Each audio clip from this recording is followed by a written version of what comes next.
In less than 14 months, I scaled Marketing.biz's monthly recurring revenue 2,074% to $136,000 a month. We did it by producing over 2,600 scheduled calls. In this video, I'm going to show you the exact marketing model we used and why I'd never scale that fast again. If you own a small or medium-sized service-based business, or you're looking to scale your online company, this is the video for you.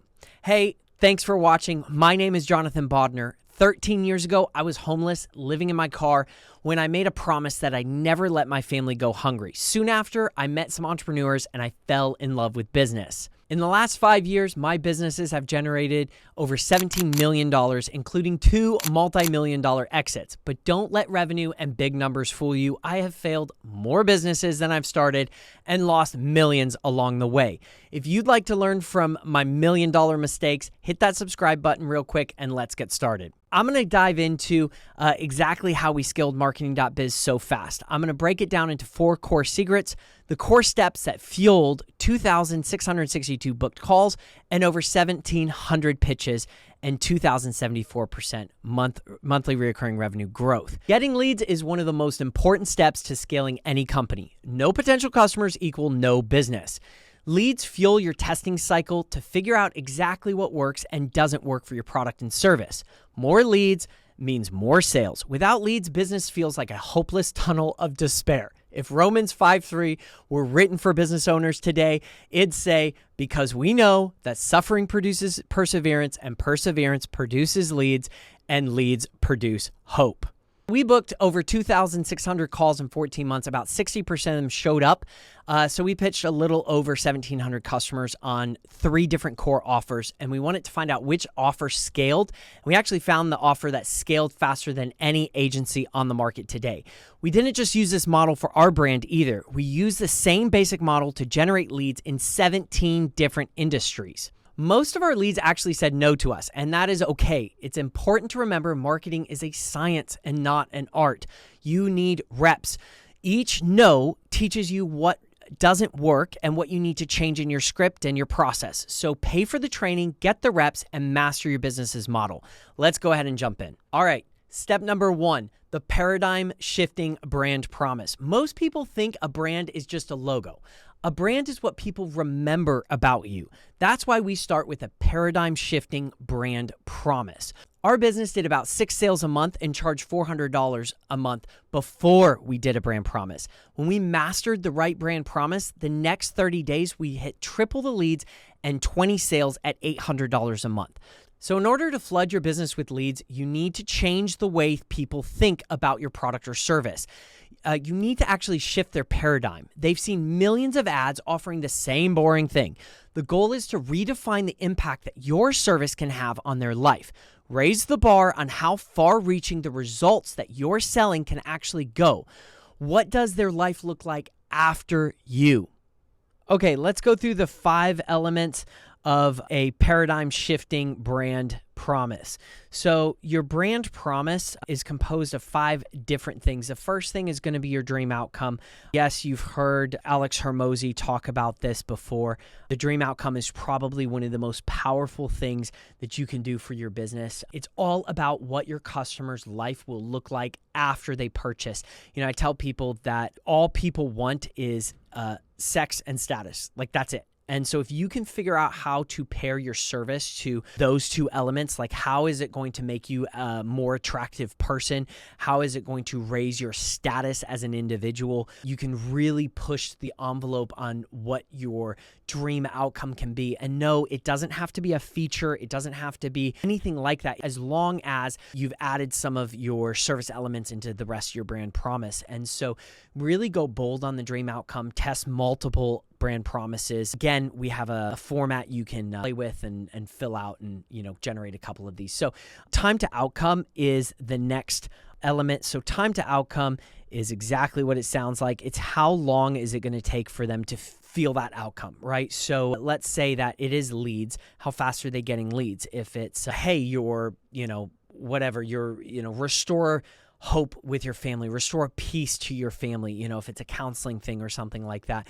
How long is that going to take? How many sessions? And you're going to try and find the least amount of time to start seeing that result. the idea here is to convince them that it's not a huge commitment to go with your service here. So then what is the likelihood is the third piece of your brand promise, the likelihood of the outcome. So how likely are they to actually receive this outcome using things like reviews, social signals, hey, 100% 5-star reviews, or money back guarantee. Hey, if this doesn't work, you're going to get your guarantee. It's all about the likelihood of outcome is all about getting rid of risk. Remove all risk from the likelihood of outcome or using your service. All right. The fourth item on this is going to be your stacked value. So your stacked value is something that you can give them for free. If you end up saying, free consultation or some crap like that, I don't ever want you watching my videos again. The idea here is give them something of actual true value, please. Like something that means something and that they would have paid for elsewhere, okay? The fifth element of a good paradigm shifting brand promise is going to be 3 benefits. These can be more feature based, but really try and stay out of the features. The goal isn't to say the hardest granite around. The goal is to say, your wife is going to love this kitchen, like this envy inducing granite, like really tap into the emotions, the end result. Nobody cares about features. They care about results, and they care about what their life is going to look like after purchasing your service. All right, so I've linked in the exact worksheet that we use in the description with AI prompts to help you brainstorm these 5 different elements. Just remember, you know your customers better than AI.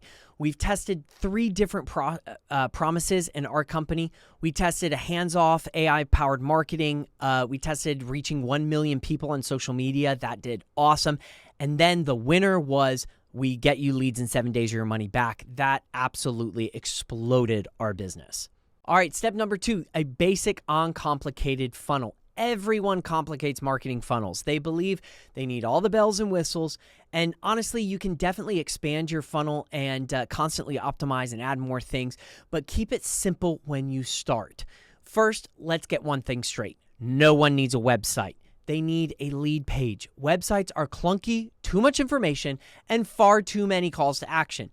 We call our lead pages high conversion pages, or HCPs, because they actually only focus on one thing, and that is converting a customer. So here are some basic principles to put on your lead page. All right, so here are the basic principles of a really simple HCP or lead page. So the idea here is keep it as simple as humanly possible. Your brand promise alone can make a sale. Honest to God, if you just slapped your brand promise on some ads and slapped them into an ad to go to Facebook Messenger, it would do incredible for you. But a lot of times there is a little bit more information if you want higher quality leads. That's the point of going with a lead page, is to really get higher quality leads here and weed out people that just fill out Facebook lead forms. So the first thing you're going to do on your HCP is you're going to add your brand promise, okay? This is all 3 elements. The other 2 elements are in different areas. So the first 3 elements, dream outcome, likelihood of outcome, and time to outcome, all put into a bit of a paragraph, big, bold, colorful. Under this, you can add a bit of a subtitle if you want, explain a little bit more about it. You should immediately have a call to action button. So whether this is, hey, fill out this form, and it comes up as a pop-up or whatever, then you have your stacked value right under your CTA. And then you have your 3 benefits, okay? So this format is used across the board. Thousands and thousands and thousands of businesses and successful landing pages use this format, and it's worked incredibly well for service businesses. So what we have here then, you can do feature section. So what we do is we break down like the top 3 features, or you can do photos if it's before or after. Let's say you're a window cleaning service or something like that. The idea here is to put your features. This is where you explain the rest of the product, right? This is where you give them the, hey, here's where we source things, instead of it just being, all these benefits have very little to do with the product itself. This is specifically about the product. So you can go ahead and put the features. Okay. So then what we do is we put the form down here, and the form should have a few fields as possible. Keep it as simple as humanly possible, okay? Put your benefits here. Again, everything here, all right? put your stacked value right next to it. I know it's repeating, it's so much information, but it is what people want to see, okay? From there, you're going to put your reviews. You need to put as many reviews as possible for social proof on here. And then what you're going to do is an FAQ section. I know everybody hates FAQ sections, but the reality is FAQs work great because what it signals to somebody is you are going to answer my questions and you don't just want my money, right? So we're going to put reviews right here, and do not put any links out of this form or out of this lead page. Don't link to any other pages. If don't put a menu on this, don't do any of that. Just keep it as simple as humanly possible. There are also other social proof elements. You can go to FOMO.com and you can get like a little pop-up that comes in the corner and says so-and-so filled out, their form or whatever the dream outcome is. Put the dream outcome on the social proof widget that pops up in the bottom left corner. As soon as someone books, we actually drive them into an SMS conversation, not email. SMS open rates are sky high and it gets real-time feedback. And if you're able to start a conversation within the first 5 minutes, you can actually increase 4 times the chance of converting them. So go ahead, if you're going to do SMS, and get a message out to them immediately. I actually have a tool you can sign up for free if you want and start with some free SMS and email credits. It's a lead form that you can actually build and embed in your website and lead page that'll automatically create an SMS conversation for you when someone fills out that form. It also has booking options like Calendly. I'll drop the link in the description. Check it out and save thousands of dollars a year on lame tools like Calendly. Same as your lead page, your ads don't have to be complicated at all. We actually literally use Canva to design the ads for over 130 customers, adding the brand promise and often breaking it up into its 3 pieces, using them around the graphics so it's not too much text all in one place. We alternate between benefits and stacked value on ads, so there's not too much text in one place around the ad. Videos are great with this model too. Just make sure to throw your brand promise into GPT and add a bit of a story and ask it to generate a video script for whatever format you're doing. Launch these ads on Meta. Pick a channel and stick with it. Meta, Instagram, YouTube, whatever works for you. The easiest by far, in my opinion, is Meta.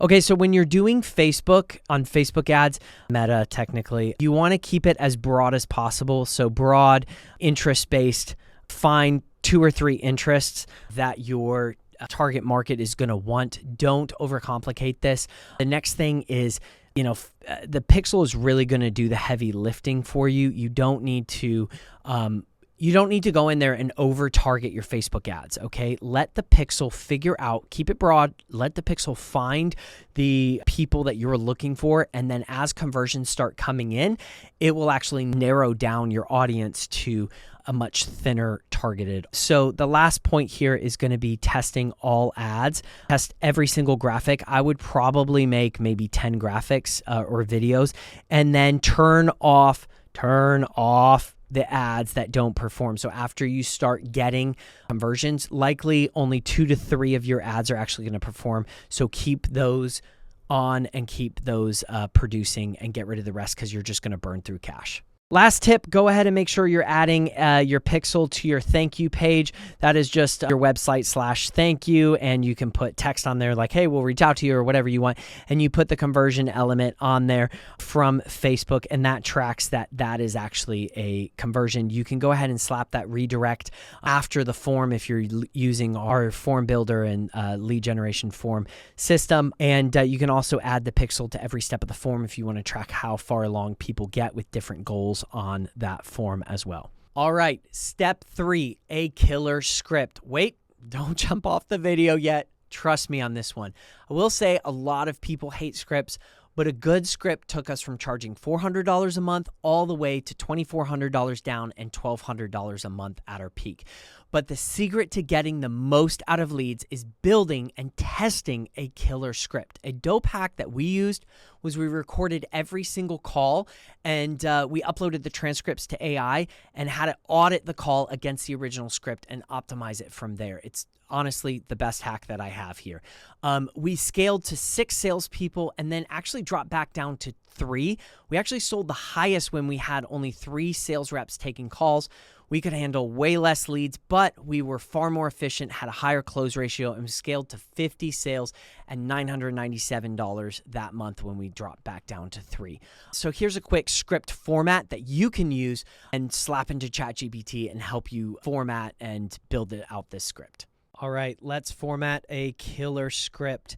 Your script does not need to be verbatim. I like verbatim scripts because I find a lot of things that I like to say that work really well with different customers, and I want to add that into the script and everything. But the first element to a killer script is going to be positioning yourself as a resource consultant. So the idea here is that you are not a salesperson. You are a resource consultant to help them find the best solution. So immediately right off the bat, like, hey, I saw your website, I saw all of this stuff. I want to make sure that this really fits you, and I've got a couple to make sure that this fits for your company. And if it doesn't, we have some third-party solutions that we'll send your way and everything. We really want to find the best solution for you. Ultimately, positioning yourself as a resource consultant and framing your credentials. So why should they listen to you? This is going to be if it's just you. It's a little easier framing credentials when you get into a bigger company and you have lots of reviews and things like that, okay? The second thing is finding out why they are there. This is the most important reason that you are on that call, is to figure out why they are actually there on the call. Why did they schedule it? What matters most to them, so that you can customize your proven service or proven model to that why, okay? So I'm not a coach. I'm not a sales coach or anything like that. Go find a coach to help you, or ChatGPT to break down your service into 4 proven steps. Walk them through that really simply. Don't get too wordy. Keep it simple. Keep it high level. But you have to go ahead and convince them why that solves the reason that they're on that call. That is probably one of the most important things that you can do on the call. If you can't find a why, create a why. There are a lot of ways that you can create a why with your customer. Hey, I know that most companies in your industry really struggle with leads. How are you doing with that? Talk to me a little bit about that. Find a reason for them to be on that call if they're being very vague and they're not opening up about that. So number 4 is going to be digging into the investment. So this is very important because notice I didn't say pricing. You are not pitching them price. You are pitching them an investment. Break down your pricing into an investment. How can you cost replace? When they pay you, how do they either make that money back in X amount of time, or have X amount of savings, or get them to a net zero? Another way you can phrase it as an investment is a guarantee. Hey, if this doesn't get you X, Y, and Z, you're going to get all your money back in X amount of time. You need to eliminate all risk. That is the key to selling just about anything, is eliminating risk, finding their pain point, and then eliminating the risk. Those are the 2 reasons that people buy something. You can find plenty of ways to make it risk-free by doing guarantee or whatnot. The other thing is implementing your scarcity. So scarcity is going to be huge in this, and you want to pair scarcity with when you're talking about the investment specifically, because that's when they're actually thinking in real life whether they want this or not in real time. So you have to pair the scarcity, like create that urgency in that moment. The 5th thing that you're going to go ahead and do is, and this is where everybody gets scared, is the close, but I'm going to go ahead and help you break this down in a really easy way. I'm not a fan of closing or, high pressure sales or anything like that. And when we did Marketing.biz and we had when we did scale and sell all of those customers and scale, pitch 1,700 different people, the idea was never a hard close. We used this format to go ahead and make it as easy as possible for our reps. So the first thing you're going to do is reiterate your brand promise. Those are the big 3, right? Your dream outcome, likelihood to outcome, and time to outcome. So the big 3, and then you are going to walk them through next step. Okay, make sure this is one step, not, we do this and we do this and we do this. It needs to be a one step. Okay, so to get started, I just need a good email for you, and I can send this thing over to you. Assume the sale by simply explaining what the next step is. It can be very, very, very simple. It doesn't have to be a hard close. What's going to get you the actual sale, because most likely people are not going to sell or buy on that first close, is multiple closes. Okay, this will help you deal with rebuttals. Rebuttals are on every single call. Every call, you will rarely have a call where somebody's like, slam dunk, I'm in, here's my credit card, right? So rebuttal structure is really, really simple. We use close, solve, and then close. It's very, very, very easy. So assume the sale, tell them the next step. They say their objection, solve that objection, and then go right back into assuming the sale. Okay, multiple closes. The most common objections you're going to face are money, trust, and timing. Okay, so money, oh, I just can't afford that. It's not enough. Trust, well, I need to talk to so-and-so, or I need to. Typically, when somebody wants to talk to someone else, they don't trust you, right? So, I got to pitch it to so-and-so, or they want to get off the phone. They want to Google you. They want to really think through this before they go in. They don't trust that this is really going to be a risk-free experience. And then timing, I can't sign up right now because, I'm waiting for this or I'm waiting for that, X, Y, and Z, right? So here's how you solve each one of those objections or rebuttals. So money, drop close, easy peasy. I hate drop closes, but they work. I didn't know it was $2,400. I really can't afford that. Well, if I'm able to go ahead and get $600 off, say, would that be fair?